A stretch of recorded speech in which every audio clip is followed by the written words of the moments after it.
नमस्ते दोस्तों। आज का हमारा टॉपिक है कार्टेशियन प्रोडक्ट।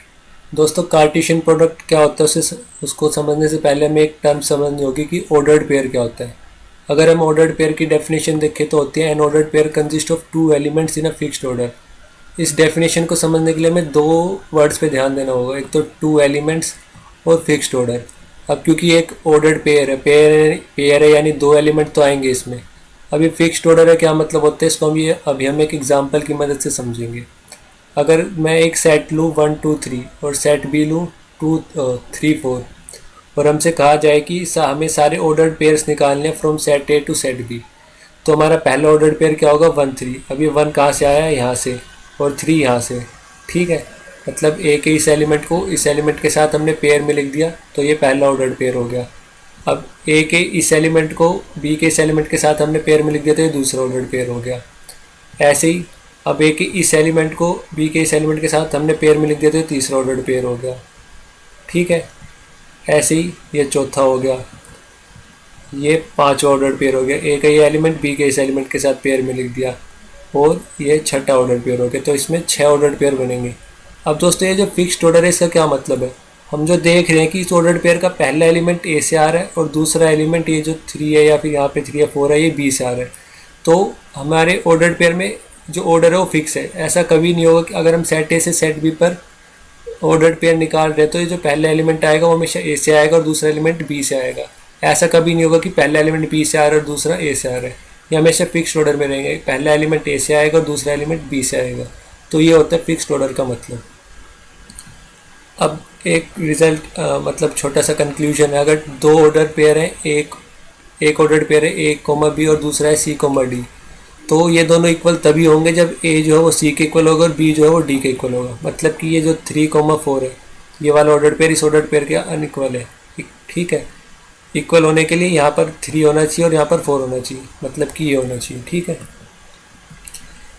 अब हम कार्टेशियन प्रोडक्ट की बात करें। अगर हमारे पास दो सेट है ए एंड बी और हमें कार्टेशियन प्रोडक्ट निकालना है फ्रॉम ए टू बी, तो वो क्या होगा? Set of all order pairs from set A to set B.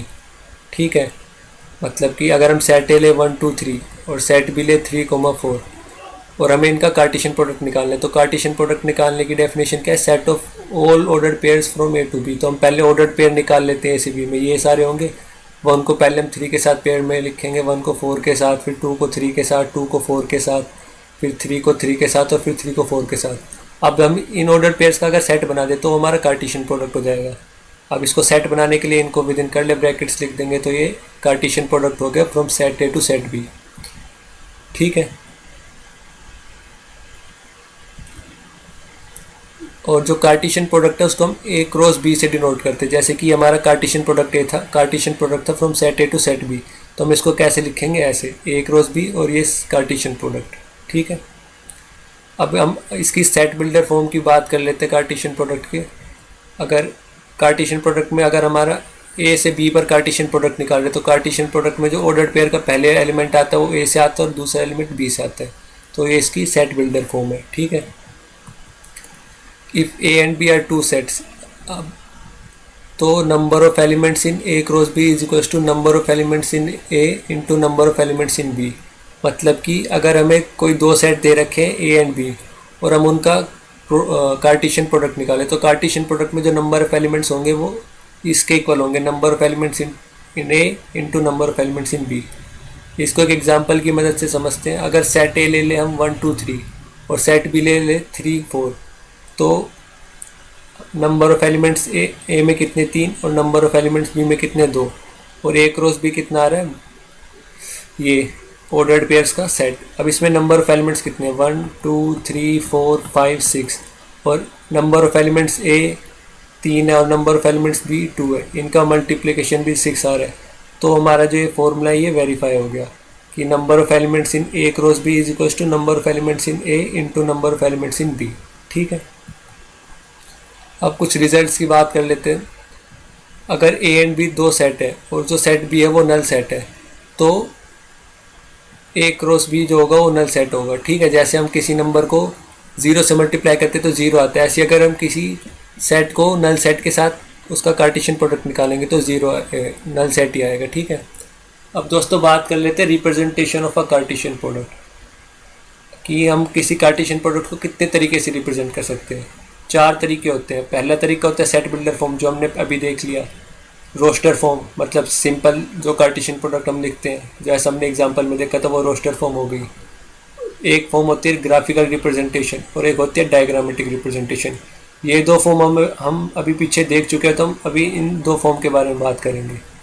तो रिप्रेजेंटेशन हम पहले एग्जांपल ले लेते हैं। अगर हम सेट ए ले ले 135 और सेट बी ले ले 25, तो हमारा कार्टेशियन प्रोडक्ट क्या होगा, ये तो इसकी रोस्टर फॉर्म होगी।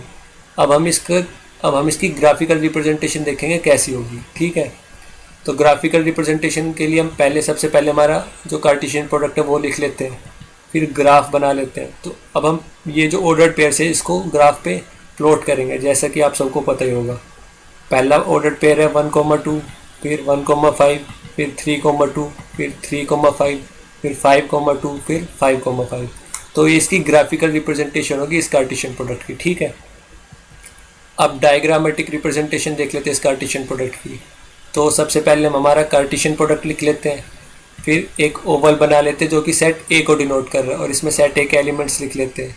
फिर एक नेक्स्ट ओवल बना लेते हैं जिसमें जो कि सेट बी को रिप्रेजेंट कर रहा है, और इसमें सेट बी के एलिमेंट्स लिख लेते हैं। अब हमें ये इस कार्टेशियन प्रोडक्ट को इन 2 ओवल्स की मदद से रिप्रेजेंट करना है। तो कैसे करेंगे, यहाँ पर 1 किसके साथ पेयर में आ रहा है, 2 के साथ, तो हम 1 से 2 पर एक एरो बना देंगे। फिर 1 किसके साथ पेयर में आ रहा है, 5 के साथ, तो 1 से 5 पर एक एरो बना देंगे। फिर 3 जो है वो 2 के साथ पेयर में आ रहा है, तो 3 से 2 पर एक एरो बना देंगे। फिर 3 जो है 5 के साथ पेयर में आ रहा है, तो 3 से 5 पर एक एरो बना देंगे। ऐसे ही 5 से 2 पर और 5 से 5 पर। ठीक है, अब हम बात कर लेते हैं कार्टेशियन प्रोडक्ट ऑफ 3 सेट्स की। अगर हमारे पास 3 सेट है 1,2, सेट बी है 3,4 और सेट सी है 4,5, तो हमें इसका कार्टेशियन प्रोडक्ट इनका कैसे निकालेंगे, मतलब कि हमें ये निकालना है ए क्रॉस बी क्रॉस सी। तो जैसे कि हम 3 नंबर का मल्टीप्लिकेशन करते हैं 3,5,6, तो पहले क्या करते हैं, पहले 2 नंबर का मल्टीप्लिकेशन, फिर उसको तीसरे से मल्टीप्लाई कर देते हैं। तो ऐसे ही इसमें करेंगे, पहले हम ए क्रॉस बी निकाल लेंगे, फिर ए क्रॉस बी जो आएगा उसका आंसर को हम सी से मल्टीप्लाई कर देंगे। ए क्रॉस बी आया था, अब इसको हम सेट सी से मल्टीप्लाई कर देते हैं, कार्टेशियन प्रोडक्ट करते हैं। तो क्या आएगा, 1,3 को हम पहले 4 के साथ लिखेंगे पेयर में, फिर इसको 1,4 को 5 के साथ, ऐसे 2,3 को, फिर ये सब हमारे कार्टेशियन प्रोडक्ट बन जाएंगे, ए क्रॉस बी क्रॉस सी। ठीक है, और जो नंबर ऑफ एलिमेंट्स होंगे इसमें वो होंगे number of elements in A into number of elements in B into number of elements in C. अगर हम इसकी सेट बिल्डर फॉर्म देखें तो ऐसी होगी, जो पहला एलिमेंट आएगा वो ए से, दूसरा एलिमेंट आएगा बी से, और तीसरा एलिमेंट आएगा सी से, जैसे कि हमने यहाँ पे एग्जांपल में देखा था। तो अब एक क्वेश्चन देख लेते हैं, अगर ए क्रॉस बी है ये Cartesian product A,1 A,3 B,1 B,3, तो हमें बताना है कि ए क्या होगा और बी क्या होगा, मतलब कि सेट ए क्या है और सेट बी क्या है। तो ऑप्शन ए है 1,3 सेट ए, और सेट बी है A,B। ऑप्शन बी सेट ए A,3 और set B B,1। Option C ये है, और option D none of the above. तो आपको जो भी ठीक लगे आप वो कमेंट्स में ज़रूर बताइएगा। धन्यवाद दोस्तों, आज की वीडियो में बस इतना।